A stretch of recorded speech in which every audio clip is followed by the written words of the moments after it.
ഞാനുള്ളത് സരൾപ്പാറ എന്ന് പറഞ്ഞ ഒരു ചെറിയൊരു റിമോട്ട് വില്ലേജിലാട്ടാ, ആസാമിലാണ്. അപ്പോൾ ആസാമിൽ ഇവിടെ വന്ന് 2 ദിവസമായി ഇവിടെ സ്പെൻഡ് ചെയ്യുന്നു. ആ സമയത്ത് ഇവിടുത്തെ നാട്ടുകാരൊക്കെ പറഞ്ഞിട്ടുണ്ടായിരുന്നു, നിങ്ങളുടെ നാട്ടുകാരനാണ് ഇവിടുത്തെ സ്കൂളിലെ ഒരു മാഷ് എന്ന് പറഞ്ഞിട്ട്.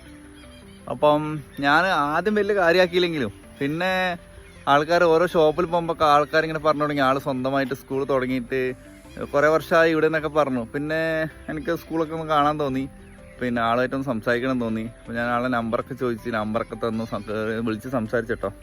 കൊല്ലത്തുള്ളൊരു മാഷാണ്. അപ്പോൾ മാഷ് കഴിഞ്ഞ 36 വർഷമായിട്ട് ഇവിടെ സ്വന്തമായിട്ട് ഒരു സ്കൂൾ തുടങ്ങി. ഇവിടുത്തെ നാട്ടുകാരൊക്കെ എന്താ പറയുക പഠിപ്പിച്ച് ഒരു ലെവലിലാക്കി. അങ്ങനെ കുറേ ഹെൽപ്പ് ചെയ്തൊരു മനുഷ്യനാണ് കേട്ടോ. ഞാൻ എന്താ പറയുക, എനിക്ക് ഭയങ്കര ഒരു എന്താ പ്രൗഡ് ഫീലാണ് തോന്നിയത്. കാരണം നമ്മുടെ നാട്ടിൽ നിന്നൊക്കെ വന്നിട്ട് ഇത്രയും ഈ കാട്ടിൽ, അന്നത്തെ കാലത്ത് ആസാം എന്നൊക്കെ പറഞ്ഞാൽ ഫുള്ള് ടെററിസ്റ്റ് കാര്യങ്ങൾ വൻ പ്രശ്നങ്ങളാണ്. ഇപ്പം അങ്ങനെ അധികമൊന്നും ഇല്ലെങ്കിലും. അപ്പോൾ അന്നത്തെ കാലത്ത് 1990 സ്റ്റാർട്ട് ചെയ്ത സ്കൂൾ കേട്ടോ. ഞാൻ അതിൻ്റെ കാഴ്ചകൾ കുറച്ച് കാണിച്ചു തരാം. സ്കൂളിൻ്റെ കോമ്പൗണ്ട് ഇതാണ് കേട്ടോ. വളരെ ചെറിയൊരു സ്കൂളാണ്, പഴയ മരം കൊണ്ടൊക്കെ ഉണ്ടാക്കിയ അടിപൊളി സ്കൂളാണ് കേട്ടോ.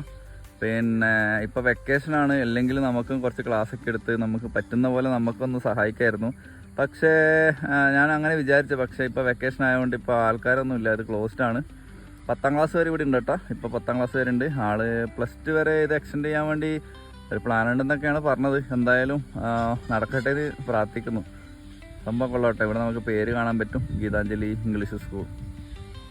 ഏത് ഭൂമിൻ്റെ കോർണറിൽ പോയാലും മലയാളി ഉണ്ടെന്ന് ഞാൻ കേട്ടിട്ടുണ്ട് കേട്ടോ.